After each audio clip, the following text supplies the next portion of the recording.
ونعوذ بالله من شرور أنفسنا ومن سيئات أعمالنا من يهده الله فلا مضل له ومن يضلل فلا هادي له ونشهد أن لا إله إلا الله وحده لا شريك له ونشهد أن محمدًا عبده ورسوله أما بعد فإن خير الحديث كتاب الله وخير الهدي هدي محمد صلى الله عليه وسلم وشر الأمور محدثاتها وكل محدثة بدعة وكل بدعة ضلالة وكل ضلالة في النار يا أيها الذين آمنوا اتقوا الله حق تقاته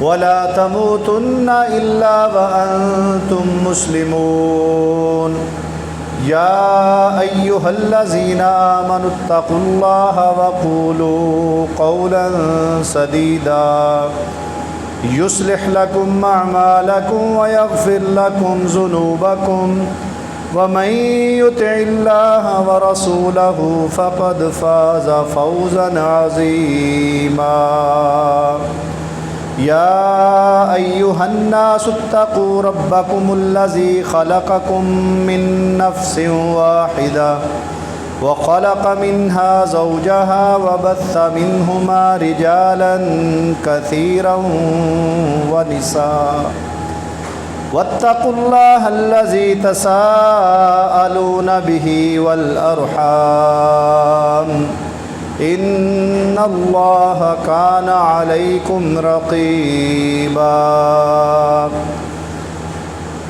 اللهم صل على محمد وعلى آل محمد كما صليت على إبراهيم وعلى آل إبراهيم إنك حميد مجيد اللهم بارك على محمد وعلى آل محمد كما باركت على إبراهيم وعلى آل إبراهيم إنك حميد مجيد۔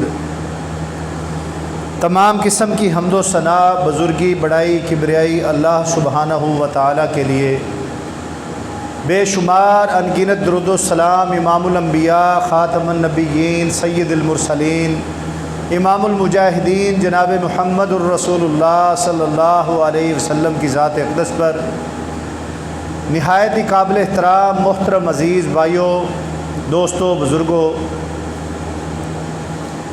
وطن عزیز پاکستان اس وقت مختلف قسم کے پریشانیوں میں مبتلا ہے،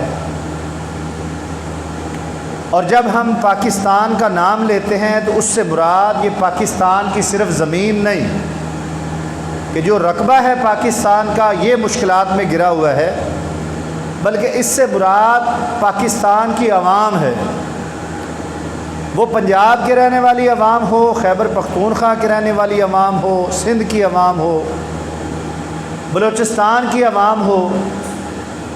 یہ آج نہیں، بڑے عرصے سے ہم نے تو جب خود ہوش سنبھالا، جب زمانہ طالب علمی میں تھے تو اس وقت بھی سن رہے تھے کہ پاکستان کے حالات بڑے سخت ہیں، پاکستان بڑی مشکل حالات سے گزر رہا ہے، پاکستان بڑے نازک موڑ سے گزر رہا ہے۔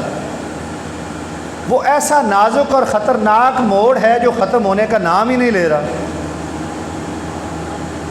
بچپن میں بھی ہم نے مشکل حالات سنے، جوانی میں بھی سنے، اب اس عمر میں بھی سن رہے ہیں کہ پاکستان مشکل حالات سے گزر رہا ہے۔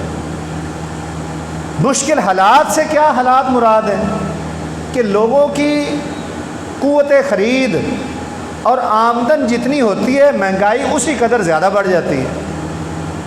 اگر پیسے کے حساب سے دیکھا جائے تو اس وقت لوگوں کے پاس پیسہ آج سے کوئی 50-60 سال کے لوگوں کی نسبت زیادہ ہے۔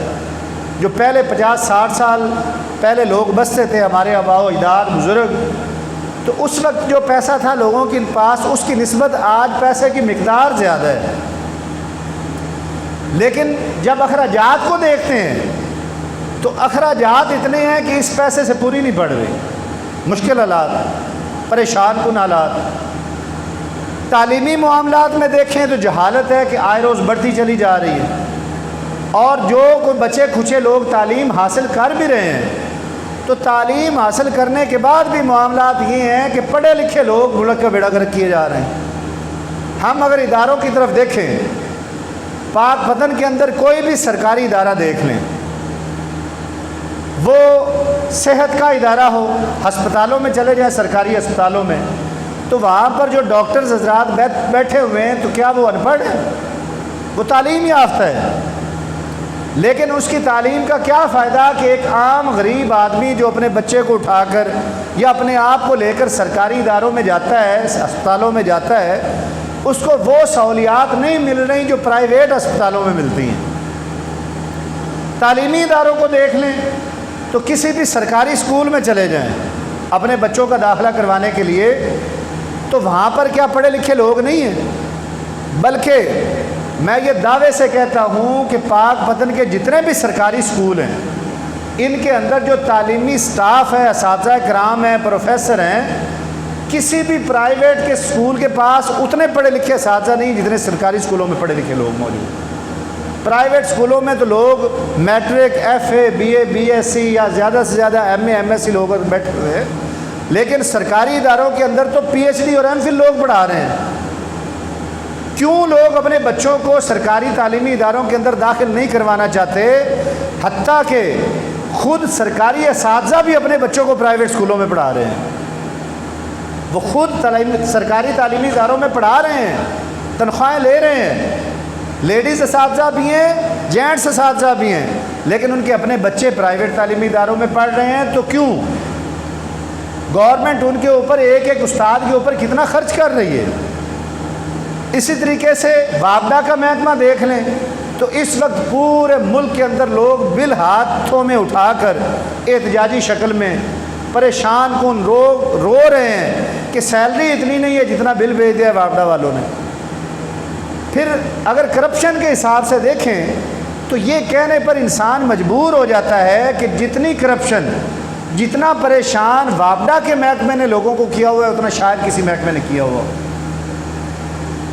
اوور بلنگ کرتے ہیں، یونٹ زیادہ ڈال دیتے ہیں، میٹر کاٹ کر لے جاتے ہیں، ڈیڈکشن ڈال دیتے ہیں، جرمانے ڈالتے ہیں، میٹر لگوانے کا کوئی مسئلہ ہو تو تب مسائل۔ اگر انہی میں سے چند لوگوں کو کچھ پیسے دے دیے جائیں تو کئی معاملات وہ سدھار کر بھی دے دیتے ہیں۔ اسی طریقے سے پولیس میں آ جائیں، تھانوں کے اندر، تو پڑھے لکھے لوگ وہاں پہ بھی موجود ہیں۔ ہر بندہ اپنی کوئی تعلیم مکمل کرنے کے بعد کسی پوسٹ پر اپوائنٹ ہوتا ہے، لیکن وہاں پر بھی ایک ان پڑھوں والا معاملہ جاری ہے۔ انسانیت کی بے قدری، بے توقیری ہوتی ہے تھانے کچہری کے اندر۔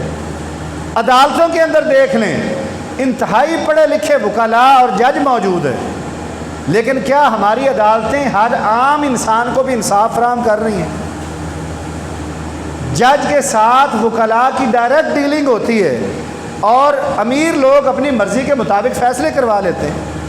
اس ملک کے اندر ہمارے سامنے یہ چیزیں ہو چکی ہیں کہ کتنے بڑے بڑے کیسز تھے ان امیر لوگوں کے اوپر، اربوں خربوں روپے کے کیسز تھے، لیکن جب اقتدار میں آئے تو انہوں نے قانون سازی اپنے مطابق کر لی اور سارے قانون ختم، ساری عدلیہ کے فیصلے اپنے حق میں۔ تو پتہ یہ چلا کہ صرف تعلیم حاصل کرنے سے ہی مسئلے حل نہیں ہوتے۔ پھر اسی طریقے سے خوراک کے معاملات دیکھیں تو ہمارا یہ جو پنجاب کا خطہ ہے، جب بر صغیر پاک و ہند اکٹھا تھا تو اسی پنجاب کے خطے سے، زرخیز خطے سے، اس کی زرخیز زمینوں سے، اس کے میٹھے پانیوں سے پیدا ہونے والی فصلیں پورے ہندوستان میں جایا کرتی تھیں۔ بنگلہ دیش تک یہاں کی گندم پوری دنیا میں جا رہی تھی۔ اب ہم کہتے ہیں جی یوکرین سے درآمد کر لیں۔ زمیندار گندم کے لیے روتے ہوئے دیکھے گئے کہ ان کی گندم کا کوئی صحیح ریٹ نہیں لگ رہا۔ اب حکومت کا یہ موقف کہ ایک عام آدمی تک سستی گندم پہنچنی چاہیے، یہ درست ہے، کہ ایک عام غریب آدمی جو دیہڑی دار طبقہ ہے وہ مہنگی گندم کہاں سے خرید سکتا ہے؟ تو اس کے لیے پھر اقدام یہ کرنے چاہیے تھے کہ کھاد اور سپرے بھی سستا کرنا چاہیے تھا، بیج بھی سستے ہونے چاہیے تھے، تاکہ ذمہ دار کا خرچ کم ہوتا اور وہ سستی گندم بیچتا۔ پتہ یہ چلتا ہے کہ پورے ملک کے اندر کوئی بد نظمی اس قسم کی ہو چکی ہے، لا اینڈ آرڈر کی سچویشن اس ٹائپ کی ہو چکی ہے، کوئی انتظامی امور اس طرح کے ہو چکے ہیں کہ ہر جگہ پر بے قاعدگیاں ہیں، کرپشن ہے، بے ایمانی ہے، جس کی طاقت ہے اس کا قانون ہے، جو کمزور اور غریب ہے وہ پسا جا رہا ہے، اور اس کے نتائج بڑے خطرناک نکل رہے ہیں۔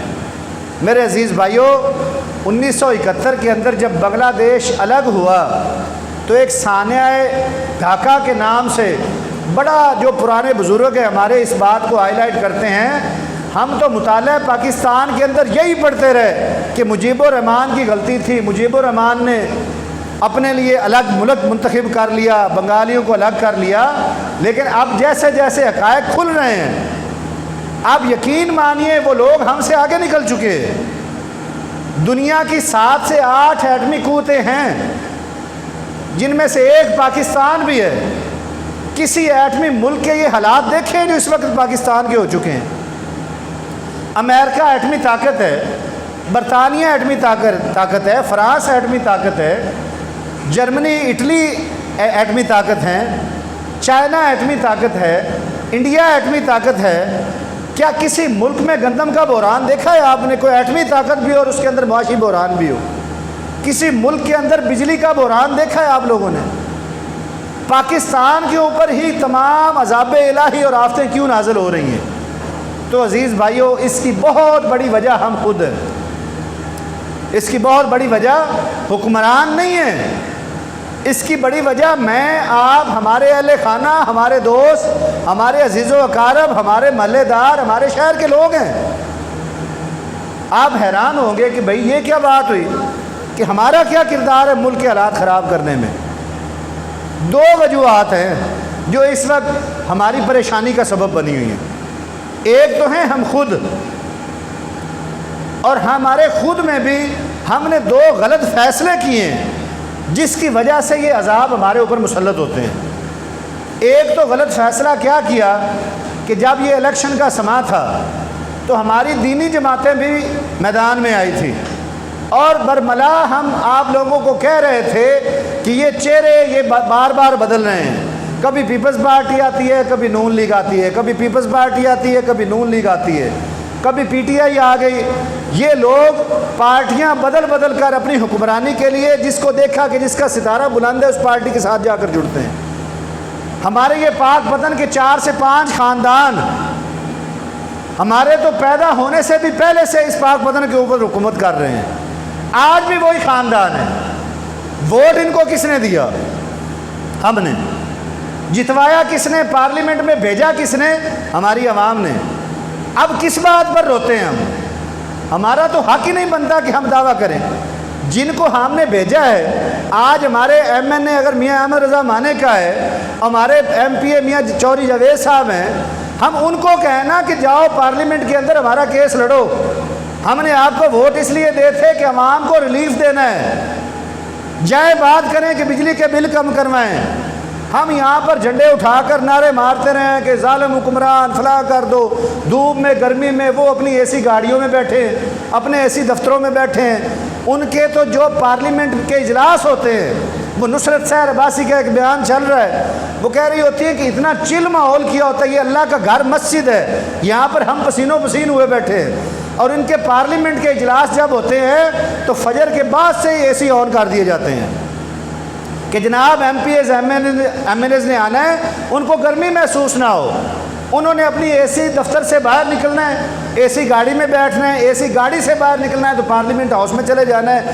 ان کو کیا پتہ کہ گرمی کیا چیز ہوتی ہے؟ وہ ہمارے ایک دوست بتا رہے تھے کہ رات کو 2-3 بجے اس کی 3-4 سال کی بچی کہتے چارپائی پر بیٹھی نا، ایسے ماتھے پہ ہاتھ کر، چھوٹی بچی ماتھے پہ ہاتھ رکھ کر بیٹھی ہوئی ہے، تو وہ کہہ رہے تھے کہ میں اٹھا تو میں نے کہا کہ بیٹا آپ کیوں بیٹھے ہوئی ہو؟ تو کہتی بابا ہم بھی اے سی کیوں نہیں لگوا لیتے، لوگوں نے لگوائے ہوئے، ہم بھی اے سی گھر میں لگوا لیں۔ اب اس بیچاری کو کیا پتا کہ باپ کے کیا مسائل ہیں، اس کے آمدنی کے ذرائع کتنے محدود ہیں، وہ ان پیسوں سے گھر کے کرائے بھی بھر رہا ہے، ان کے پیسوں سے گھر کے اخراجات، بیوی بچوں کی گروسری بھی خرید رہا ہے، ان پیسوں سے اپنی کاروباری جگہوں کا کرایہ بھی ادا کر رہا ہے، انہی پیسوں سے وہ بیماری کے معاملات، علاج معالجہ، خوشی غمی، جوتا کپڑا، بچوں کی فیسیں، اللہ نہ کرے کوئی بیمار ہو جائے تو ڈاکٹرز کی فیسیں، اب وہ کہاں سے اے سی لگا کر دے؟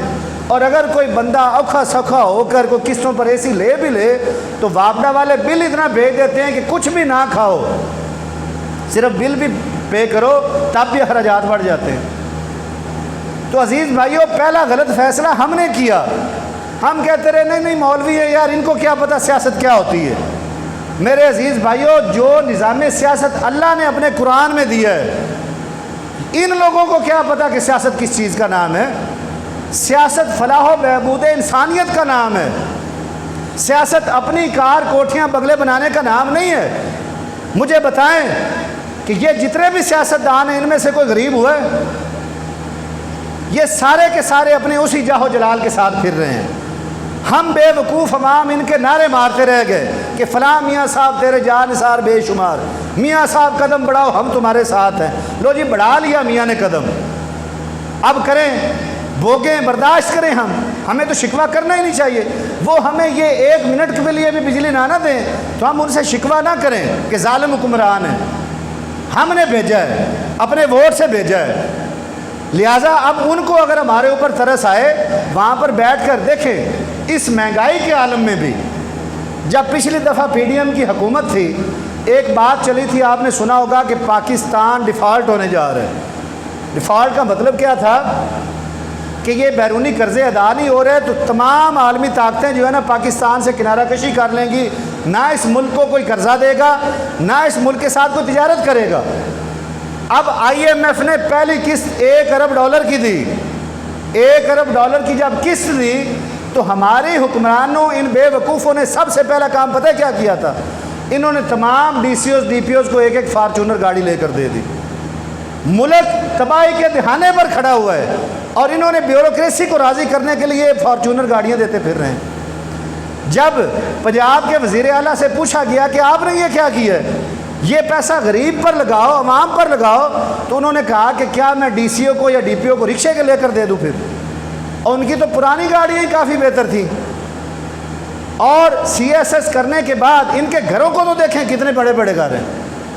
ان کو عوامی خدمت کے لیے چنا گیا تھا، انہوں نے امتحان پاس کیا تھا تو یہ عہد کیا تھا، انہوں نے حلف اٹھایا تھا کہ ہم عوام کی فلاح و بہبود کے لیے کام کریں گے۔ لیکن دیکھیں یہ پاک پتن کے اندر ڈی سی کا گھر کتنا بڑا ہے، ڈی پی او کا گھر کتنا بڑا ہے، اور ان کے اندر کتنے ملازمین رکھے ہوئے ہیں، ایک بندے نے رہنا ہے۔ جب ہم نے خود ہی ان کو اٹھا کر اتنا پروٹوکول دے دیا، اب یہ عام بندے سے تو بات کرنا بھی گوارہ نہیں کرتے۔ آپ میں سے کوئی اٹھے نا جمعے کے بعد اور جا کر ڈی پی او صاحب سے ذرا سلام لے کر تو ہے، یہ تو بندے کو بندہ نہیں سمجھتے۔ جب ہم لوگ اپنے آپ کو اس لیول پر گرا دیں گے اور اپنی طاقت کا اندازہ نہیں سمجھیں گے، طاقت عوام کی ہے، یاد رکھیے گا، طاقت عوام کی ہے، ان کی کوئی طاقت نہیں ہوتی۔ لیکن ہم عوام اتنے بولے کہہ لیں، اتنے خود فریبی کہہ لیں، ہم اتنے خود اپنی ذات کے حوالے سے لالچی ہو گئے کہ ہم نے پورے ملک کا نہیں سوچا، ہم نے عام غریب کا نہیں سوچا، ہم نے اپنی ذات کا سوچا۔ میرا تعلق ذمہ دار خزانے سے، ہمارے جتنے بھی ذمہ دار ہیں کبھی غریب کا نہیں سوچتے۔ انہوں نے یہ دیکھنا ہے کہ میں نے اگر مانے کا فیملی کو ووٹ دینا ہے تو اس لیے دوں گا کہ تھانے کچہری میں مجھے یہ کام دیتے ہیں۔ ان کو ترقیاتی کاموں سے کوئی غرض نہیں، ان کو اس بات سے کوئی غرض نہیں ہے کہ غریب کا بچہ پڑھ جائے، بلکہ ایک وقت تک امیر لوگ تو اس بات کی مخالفت کرتے رہے کہ کوئی تعلیمی ادارہ ہمارے گاؤں میں نہ بنے، اگر غریبوں کے بچے پڑھ گئے تو ہماری دیہڑیاں اور مزدوریاں کون کرے گا، یہ سوچ رہی ہے۔ تو عزیز بھائیوں، جب خود غرضی آ جاتی ہے تو پھر عوام کے ہی حالات ہوتے ہیں۔ چلو مان لیا دیہاتوں کے اندر ایک غریب آدمی کی مجبوری ہے، وہ رعایا بیٹھا ہوتا ہے، اس کا اپنا گھر نہیں ہوتا، وہ سردار کے زیر تسلط بیٹھا ہوتا ہے، اس نے زمین بھی سردار سے لی ہوئی ہے، گھر بھی ذمہ دار نے بنا کر دیا ہوا ہے، جب ووٹ نہیں دے گا تو اس کو خطرہ ہے کہ مجھے میرے گھر سے نہ نکال دے۔ ہم شہر کے لوگ تو آزاد تھے نا، ہم تو اپنی مرضی سے ایک اچھی شخصیت کو ووٹ دے سکتے تھے، ہم نے منتخب کیا انہیں کو۔ اور یہ اگر آپ سے کہتے ہیں نا کہ جی ہمارے تو بس میں کچھ نہیں ہے، یہ غلط بات ہے۔ پاکستان کا پارلیمنٹ سسٹم ایسا ہے کہ اگر یہ عدم اعتماد پیش کر دیں، اپنے وزیر اعظم کو کہیں کہ اگر بجلی سستی نہیں کرتے ہو تو ہم عدم اعتماد پیش کریں گے، کوئی بھی تمہیں ووٹ نہیں دے گا، تو حالات کل ہی ٹھیک ہو سکتے. یہ سارے ملے ہوئے ہوتے ہیں. انہوں نے اپنے الاؤنس بڑھائے ہیں، پارلیمنٹ میں بل پاس کروائے ہیں، اپنی تنخواہیں بڑھائی ہیں. کرتے کیا ہیں یہ؟ پاک بدن کے لیے ہمارے سیاستدانوں نے کیا کر لی ہے؟ پچھلے کتنے سال گزر چکے، کوئی اچھی سڑکیں بن گئی ہوں، پاک بدن کو اچھا اسپتال تک تو دے نہیں سکے. اور عزیز بھائیو، اس بات سے غافل مت رہیے گا، اب ان بدبختوں نے ہمارے قومی اثاثے بیچنے شروع کر دیے ہیں. کراچی کا ایئرپورٹ بک چکا ہے، 1 ارب 80 کروڑ ڈالر میں کراچی کا ایئرپورٹ انہوں نے بیچ دیا ہے. گوادر بندرگاہ بکنے جا رہی ہے، ہمارے موٹر ویز گروی رکھے جا رہے ہیں. ریکارڈنگ کا منصوبہ بلوچستان کے اندر 140 کھرب ڈالر کا سونا اس کے اندر موجود ہے، جو کہ 1 ارب ڈالر میں یہ بیچنے جا رہے ہیں. ہم یہاں پر بیٹھے ہی رو رہے ہیں کہ جناب فلاں سیاستدان، فلاں پارٹی گندی، فلاں پارٹی چنگی. ہم سے بڑا تو کوئی اسکالر ہی کوئی نہیں. شام کو بیٹھتے ہیں، گپ شپ لگا کر اٹھ جاتے ہیں. ہمیں عزیز بھائیوں اپنی طاقت کا اندازہ لگانا ہوگا. ہمیں ان لوگوں کو شٹ اپ کال دینی ہوگی کہ ہم نے بڑے ووٹ تم کو دے کر دیکھ لیے. کسی نئے بندے کو آزماؤ تو صحیح، کوئی نئی قیادت آگے لاؤ تو صحیح. ان کے ساتھ چمٹے رہیں گے تو یہی حالات ہوں گے، کچھ بھی نہیں یہ کریں گے، کیونکہ ان کو پتہ ہے کہ یہ بھیڑ بکریاں ہیں، ہم ان کے چروائیں، ان کو جدھر مرضی آنکھتے جاؤ یہ ہمارے پیچھے لگے جائیں گے، اور یہی کچھ یہ ہمارے ساتھ کر رہے ہیں. ایک تو معاملہ یہ ہو گیا کہ ہم نے غلط انتخاب کیا. دوسرے نمبر پر جو ہمارے اوپر زندگی تنگ ہو چکی ہے، ہمارے معاشی معاملات کمزور ہیں، اس کی وجہ یہ ہے کہ ہم اللہ کی یاد سے غافل ہو چکے ہیں. اللہ قرآن مجید میں فرماتے ہیں وَمَنْ أَعْرَضَ عَنْ ذِكْرِي فَإِنَّ لَهُ مَعِيشَةً ضَنْكَا، کہ جو بندہ میری یاد سے منہ موڑے گا، میری یاد سے غافل ہوگا، میں اس کی گزران اس پر تنگ کر دوں گا. یہ کسی بندے کی طاقت نہیں ہے، رزق کا اللہ نے وعدہ کیا ہوا ہے. ہم اپنی ماں کے پیٹ میں تھے کہ اللہ تعالیٰ نے ہمارا رزق اور ہماری عمر لکھ دی تھی، لکھا جا چکا ہے جو ملنا ہے.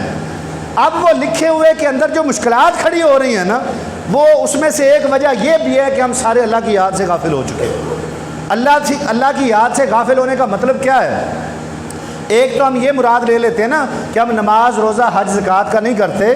اس کی طرف تو پھر بھی کوئی نہ کوئی لوگ توجہ دیتے ہیں کہ جی نماز پڑھنی چاہیے، جمعے کے لیے کبھی آ گئے جی، رمضان کے روزے رکھ لیے، کوئی زکوٰۃ دے دی سال بعد، کسی کو اللہ نے طاقت دے دی تو وہ حج بھی کرنے چلا جاتا ہے. اللہ کی یاد سے ایک غفلت کی بہت بڑی جو نشانی ہے وہ یہ بھی ہے کہ ہم انسانی معاملات میں اللہ کو یاد نہیں کرتے ہیں. ہر طاقتور غریب کا حق مارنے پہ تلا ہوا ہے، ہر طاقتور. آپ یہاں تک لکھ لیں کہ ہر بندہ اس کوشش میں ہے کہ میری طاقت مزید بڑھے اور غریب کمزور ہی رہے، اور اس کے بدلے میں بے شک وہ اس کا مال مارے، اس کی عزت پر نظر رکھے، یا اس کے اوپر پرچے کروائے، یا اس کی زمین ہتھیائے. یہ سارے ہتھ کنڈے اپنائے جا رہے ہیں. یہاں تک بھی ہوتا رہا ہے کہ اگر کوئی شخص کسی سیاسی مخالفت کی وجہ سے کمزور ہے، اس پر جھوٹے پرچے تک کروائے گئے، اس کے کاروبار کو خراب کیا گیا. جب ہم اپنے رب کے ساتھ اپنا تعلق مضبوط کر لیں گے، اپنے معاملے میں ہمارا ضمیر مطمئن ہوگا کہ اللہ میں آپ کی یاد سے غافل نہیں ہوں، میں کوئی بھی قدم اٹھانے سے پہلے سوچوں گا کہ یہ کام کر رہا ہوں تو اس کام کرنے سے میرا اللہ راضی ہے یا ناراض ہے. اگر رب راضی ہے تو ہم وہ کام کر جائیں، اور اگر اللہ کی ناراضگی اس کام کے اندر ہے تو عزیز بھائی اللہ سے ڈر جائیں. ان بطش ربک لشدید، اللہ کہتے ہیں تمہارے رب کی پکڑ بڑی سخت ہے. اللہ کی پکڑ بڑی سخت ہے. وہ اللہ رحیم غفور بھی ہے، لیکن جب پکڑنے پہ آ جائے تو قوم عاد، قوم سمود، قوم ارم اور جتنے بھی بڑے بڑے فن خواہ بنتے تھے سابقہ قوموں کے اندر، بنی اسرائیل قوم اللہ کو بڑی پیاری تھی. اللہ ہمارے لیے پکا پکایا کھانا آسمانوں سے نہیں بھیجتے، بنی اسرائیل کے لیے اللہ تعالیٰ بن و سلوہ پکا پکایا کھانا بھیجتے تھے. لیکن جب وہ قوم اللہ کی نافرمانیاں کرنے لگی تو اللہ تعالیٰ نے اس قوم کو بھی تباہ و برباد کر کے رکھ دیا، شکلیں بگاڑ دی، بندر بنا دیا. یہ تو ہمارے پیارے نبی صلی اللہ علیہ وسلم کی دعا ہے کہ اللہ میری امت کی شکلیں نہ بگاڑنا، ورنہ جو اعمال ہمارے ہیں سابقہ تمام امتوں کے گناہ اس وقت اس امت کے اندر آ چکے ہیں. ناپ تول میں کمی ہم کرتے ہیں، خیانت ہم کرتے ہیں، دھوکہ ہم دیتے ہیں، جھوٹ ہم بولتے ہیں، ظلم ہم کرتے ہیں، زیادتی ہمارے ساتھ منسلک ہے، بے حیائی کے کام سارے اس قوم کے اندر ہو چکے ہیں، اور پھر بھی ہم اللہ سے امید لگا کر کے بیٹھے کہ اللہ تعالیٰ ہماری سن کیوں نہیں رہا۔ تو میرے عزیز بھائیوں، بار بار یہ خطبات جمعہ کے اندر یہی فکر دی جاتی ہے کہ اللہ کی یاد سے ہم غافل نہ ہوں۔ دکانداری کر رہے ہیں، کاروبار کر رہے ہیں، نوکری کر رہے ہیں، ہر وقت ہم اپنے رب کو یاد رکھیں کہ میرے ہاتھ سے، میرے عمل سے کسی غریب کا، کسی مسلمان کا نقصان تو نہیں ہو رہا، اور اگر ہو رہا ہے اور اس کو احساس ہے، اس سے جا کر معافی مانگ لیں۔ یہ دنیا میں آج معافی مانگی ہوئی بہتر ہے، قیامت کے دن کوئی حساب نہیں دے سکے گا۔ یہ دنیا جنت بن سکتی ہے اگر ہمارا تعلق اپنے رب کے ساتھ مضبوط ہو جائے۔ آج اس کی زندہ مثال افغانستان ہے، 25 سال تک خانہ جنگی میں رہنے والا ملک، کہ جہاں کے بچے پیدا ہوئے ہیں تو انہوں نے گھن گرج بمباری دیکھی ہے، کئی نسلیں برباد کی گئیں، تباہ کی گئیں۔ آج وہ ملک جہاد کی بدولت آزاد ہوا، اس وقت ان کی کرنسی بھی پاکستان سے آگے ہو گئی۔ وہ ہم ٹکا کہتے تھے، ٹکا عام طور پر ہمارے معاشرے میں ایک مثال بولی جاتی، فلاں تو جی 2 ٹکے کا بندہ، یہ مثال دیتے تھے۔ آج بنگلہ دیش کا ٹکا ہمارے روپے سے آگے بڑھ چکا ہے۔ جب بنگلہ دیش 1971 میں آزاد ہوا ہے تو بنگلہ دیش کے پاس ایک تجارتی جہاز تھا اور پاکستان کے پاس 68 تجارتی جہاز تھے۔ اس وقت بنگلہ دیش کے پاس 118 تجارتی جہاز ہیں اور پاکستان کے پاس 23 تجارتی جہاز ہیں، صرف 23۔ یہ سارا کچھ کدھر جا رہا ہے؟ اتنا قیمتی امیر ملک، اللہ نے معدنیات سے نوازا ہوا۔ دبئی کی لوگ مثالیں دیتے ہیں، دبئی جانا ہے جی، دبئی جانا ہے۔ کیا ہے دبئی کے پاس؟ سارے ریگستان ہیں۔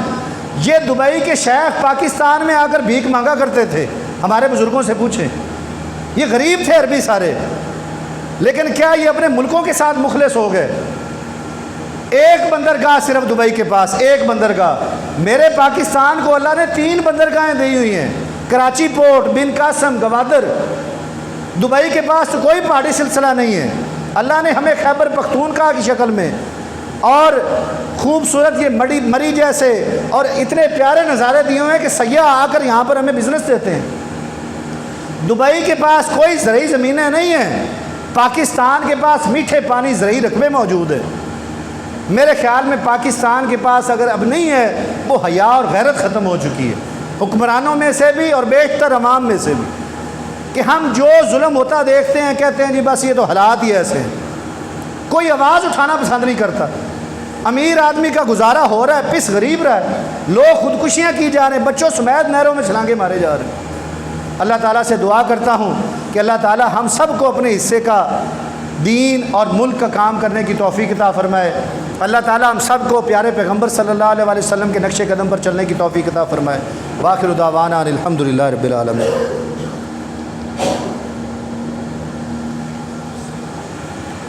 ان الحمد للہ نحمده ونستعینه ونستغفره ونعوذ باللہ من شرور انفسنا ومن سیئات اعمالنا من يهده الله فلا مضل له ومن يضلل فلا هادي له ونشهد ان لا اله الا الله وحده لا شريك له ونشهد ان محمدا عبده ورسوله اما بعد فان خير الحديث كتاب الله وخير الهدي هدي محمد صلى الله عليه وسلم وشر الأمور محدثاتها وكل محدثة بدعة وكل بدعة ضلالة وكل ضلالة في النار۔ اللهم صل على محمد وعلى آل محمد كما صليت على إبراهيم وعلى آل إبراهيم إنك حميد مجيد۔ اللهم بارك على محمد وعلى آل محمد كما باركت على إبراهيم وعلى آل إبراهيم إنك حميد مجيد۔ سبحان ربك رب العزة عما يصفون وسلام على المرسلين والحمد لله رب العالمين۔ صفحہ درست کر لیں بھائی۔